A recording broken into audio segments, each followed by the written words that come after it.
মুক্তির শোষণ মুক্তির সমাজ তৈরি করার জন্য আমাদের লড়াই আমরা জারি রাখবো।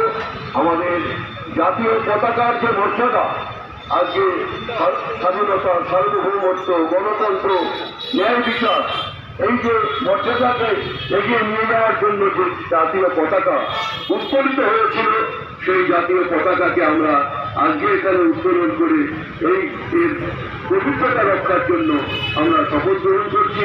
আপনাদের সবাইকে আরো একবার ধন্যবাদ। এবং যারা স্বাধীনতা আন্দোলনে জীবনদান করেছেন সেই শহীদ, এবং যারা স্বাধীনতার পরেও গণতন্ত্র রক্ষা, আমাদের দেশের সার্বভৌমত্ব রক্ষা এবং শোষণ মুক্তির সংগ্রামে যারা জীবন দান করেছেন, সেই অমর শহীদদের প্রতি শ্রদ্ধা জানিয়ে আমার বক্তব্য শেষ করছি। এখন বলবেন আরএসপি দার্জিলিং জেলার সম্পাদক কমরেড বিকাশ সেন রায়।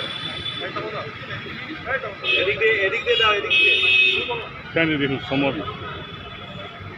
पाठक जी है, अशोक आचार्य जी कम्युनिस्ट पार्टी का नेता জন্য আমরা বামপন্থী কর্মীবৃন্দ এখানে মিলিত হয়েছি।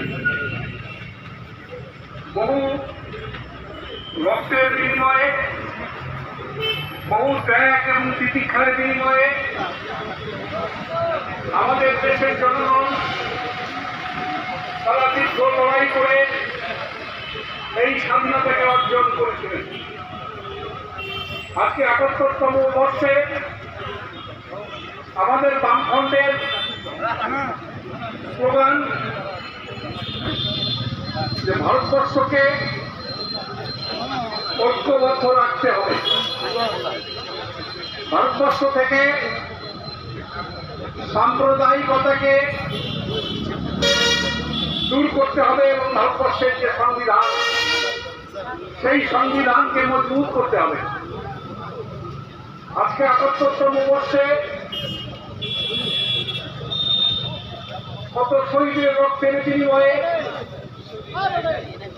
আমরা যে স্বাধীনতা অর্জন করেছি, আজকে নিঃসন্দেহে এখানে দাঁড়িয়ে আমরা এই কথা বলতে পারি না যে এই স্বাধীনতার জন্য আমরা উল্লসিত, আমাদের কৃষক, শ্রমিক, সাধারণ মানুষ তারা উল্লসিত।